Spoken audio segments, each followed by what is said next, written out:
Hello, welcome to another video. If you're new around here, my name is the Bullet, and I know it's a bit late, you can tell by my voice,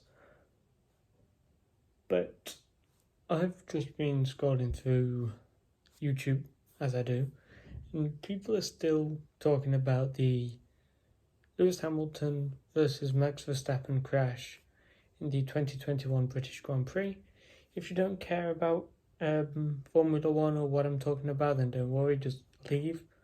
If you do, then and still, or if you do care but still don't know what I'm talking about, search Hamilton versus Verstappen crash, British Grand Prix 2021 or something like that, and you'll find something. And I just want to express my views because obviously I watched it. You can tell I'm really warm. It is really warm in the UK at the moment. It's stupid, and that explains why I'm still awake. That and I'm not even tired. So what I think happened was supposed to happen, if that makes sense. So the way the Verstappen versus Hamilton this year has been going, in their wheel-to-wheel fights, it's always Hamilton that's getting pushed off the road due to Verstappen driving dirty. Verstappen doesn't get any penalties out of it because there's no contact and it doesn't class, because that's Formula One rules for you. However, at the British Grand Prix, they did a sprint race where they did qualifying on Friday, they did a sprint race on Saturday, then the full race on Sunday. The sprint race decided the starting order and on Sunday. So Hamilton knew from the sprint race that at a certain point he was just going to lose Verstappen, and Verstappen was just going to start creating a bigger and bigger gap due to the downforce and speed differences between the Red Bull and Mercedes cars. Because this year Mercedes has been severely impacted by the new research and development and all the regulation changes and all that kind of stuff. So they've been severely impacted, so that's why Red Bull have been coming out on top. People still believe that Hamilton is only a champion because he's driving for the best team. But once again, that wasn't always the case. Hamilton is a good driver. He knows what he's doing. He's experienced. Yes, he's on probably the best team in Formula One, but that's not true at the moment because clearly it's the Ferraris, Red Bulls, McLarens are all up there as well. Due to the thing. Sorry if it's a bit shaky. I don't have anything to support my camera because I am in a different location. So at the moment, the crash happened. Verstappen is okay. Hamilton got a 10-second time penalty, and which he served in a pit stop, and he still came out to win the race, which was some good driving, obviously, because he had a 24-second total stop, or a 14-second total stop or something like that. So it was still a really long pit stop, even without the 10-second penalty. Anyway, so he still came through to win the race. Now, the move that he made was obviously unsafe with the speed of the corner. And people think that he did it on purpose because he missed his apex. Now, an apex isn't the easiest thing to hit in Formula One, especially when you've got a car that's known to oversteer like the Mercedes. And people put that down to the fact that Hamilton was off of the apex, meaning he caused the accident. Now, Hamilton, yes, was off his apex due to his car oversteering or him just turning a little bit too late. But he didn't want to back down from the fight because if Verstappen was still ahead, then Hamilton wasn't going to catch. And he didn't want to get forced off the track or be bullied off the track, as he said in his own words, because that's what Verstappen's done all throughout the season so far in their wheel-to-wheel fights. He just bullied him off of the track, and that's Hamilton avoiding contact and an accident with Verstappen. So it was inevitable that they was going to collide anyway. if you look at Hamilton's past, where people have forced him off the track and he's just paid them back the favour because he just had enough of it. Like when he was with Rosberg, they weren't exactly the best of friends, and they were on the same team, and they were both out of a race. Can't remember which one. Anyway, so Hamilton wasn't backing down, and he wasn't avoiding the collision with Max. Now, that's not him causing the collision on purpose. That's him not wanting to be bullied off of the road. Now, if you look at Verstappen's POV, you can see that Verstappen turns in full lock. So he was intending fully in squeezing Hamilton into submission. When he saw that Hamilton wasn't going to submit, he stopped steering for a millisecond and then put full lock on again, which was definitely going to bring him across Hamilton's line, regardless on if he hit the apex or not. On the exit of the corner, if Hamilton was on the apex, on the exit of the corner, Verstappen would have also collided because of the way the cars naturally turn the corners. So there was going to be a collision regardless. And Hamilton wasn't way off his apex. He was millimeters. And Verstappen was forcing him off the track down the whole straight anyway. So Hamilton just had the difficulty with the grip of being just pushed off the track and having debris on his tyres and oversteery as hell Mercedes. So he just missed his apex by millimeters. So I do not believe that Hamilton forcibly crashed into Verstappen, and I don't believe Verstappen crashed into Hamilton on purpose, because they both want the other one to submit at the end of the day, because they both know if the Red Bull is ahead or if the Mercedes is ahead around that corner, that was the last chance. That car was going to win the race. So it was inevitable for a crash on that corner because of the angles that they were turning.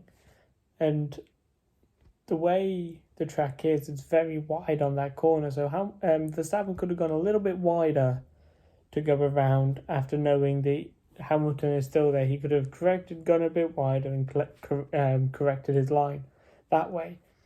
Now, people say it's easy for Hamilton to be blamed. That's why he got the 10-second penalty.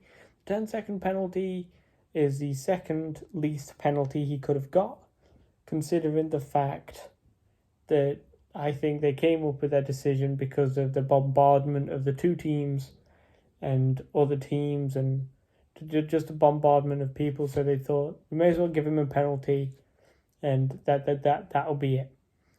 So he got his 10-second time penalty. He served that and still won the race, which is some pretty impressive driving. Now, a few laps later, he did do the exact same move on Charles Leclerc, I think it was, one of the Ferraris. And the Ferrari went wider around that corner to avoid the collision. Now, that's what Verstappen was supposed to do. But the Ferrari is more understeery, so the Ferrari ended up off the track. And people think that was just Hamilton trying to take out another competitor, when it wasn't. It was Hamilton trying to gain his positions and obviously being more aggressive, because the championship is not getting exciting, it's getting boring, it's the same old. But that's the same with every championship. It's always the same winner. The person that I think should be at blame for that incident is no one. I think it should have just been marked down as a racing incident. No penalties, nothing like that, because they both had lines which they could have corrected onto. Hamilton's wasn't as easy. He couldn't hit the apex as easily from the angles and the debris and all that. But Verstappen could have done a lot more to go a little bit more to his left on the entrance to the corner, knowing that Hamilton's right there. People say that Verstappen didn't know Hamilton was there, and obviously the Red Bull team think Hamilton was nowhere near enough alongside for it to matter. But Hamilton was almost the same level as Verstappen. They were almost in line with each other. And you could see that on the replays and all that. And a lot of people are saying it's a racing incident.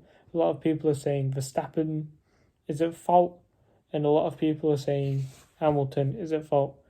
My thought is, if it wasn't going to happen in this race, it was going to happen to one in the future.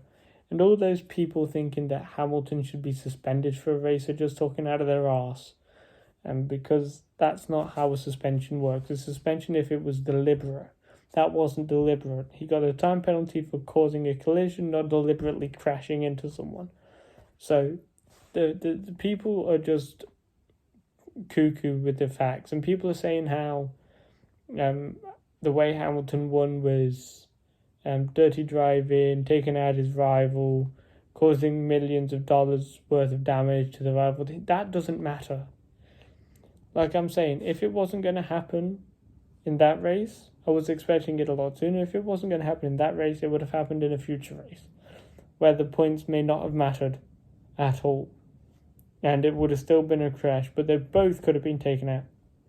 So the fact that Verstappen wasn't going to move kind of makes me lean towards more that Verstappen could have done a lot more than what Hamilton could have done in that situation, which is true.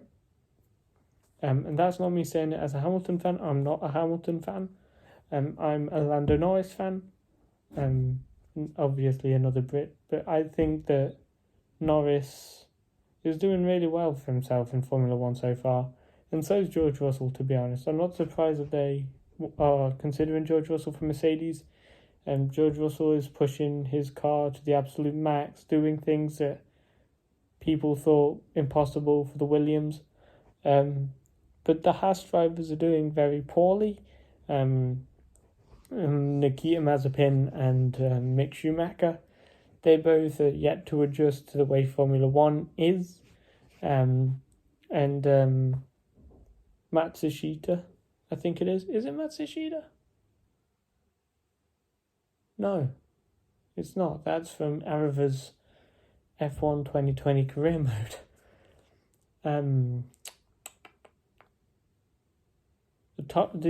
Not Toro Rosso. It's not Toro Rosso anymore. The AlphaTauri driver, Pierre Gasly's teammate, whoever he is, the mini guy, he's also doing really well.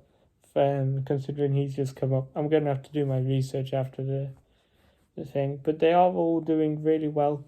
But I think Bottas is fading away. Not just him fading out of Formula One. I think Bottas isn't going to want to stay in Formula One after being constantly ordered to move out of the way for Lewis, even though Lewis is way faster than Valtteri is.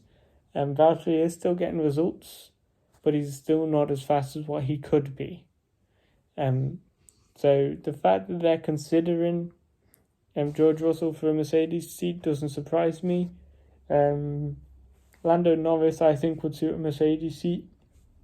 But I know Lando would prefer to stay in McLaren for now, considering the fact that he's been he started as a cleaner at McLaren and then transitioned into he was a cleaner at McLaren to fund his Formula 3 and Formula 2 careers. So Lando could definitely be the next Hamilton. So that's just my thoughts on the accident and my thoughts on the drivers. Alonso isn't really got back into it yet. He's still getting some good results, but the Alpine just isn't something that he can push as much as I think he'd like. Neither's Vettel with the Aston Martin, but Vettel had no chance with Ferrari either, because obviously Ferrari got progressively worse. So, like I said, that's just my opinion. If you don't care about it, it doesn't matter. But if you do go check out the full crash, and feel free, leave your thoughts in the comments. I will try and read and respond to as many of them as I want. But it's just share what you think is right. I don't want arguing, obviously.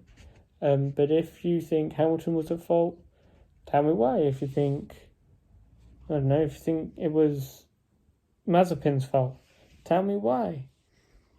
Just back up your reasoning, and you can't just say Hamilton's at fault just because he missed his apex.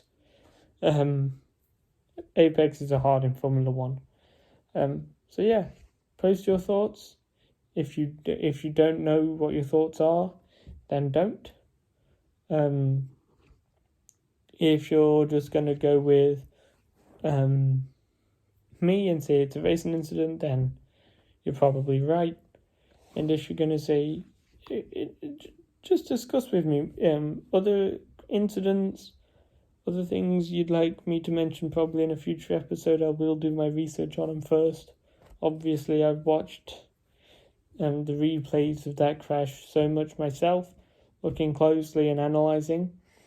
And people are saying Hamilton's line was going to be cutting across Verstappen anyway. No, that's just because you understand the accident. So thank you for coming out and joining me.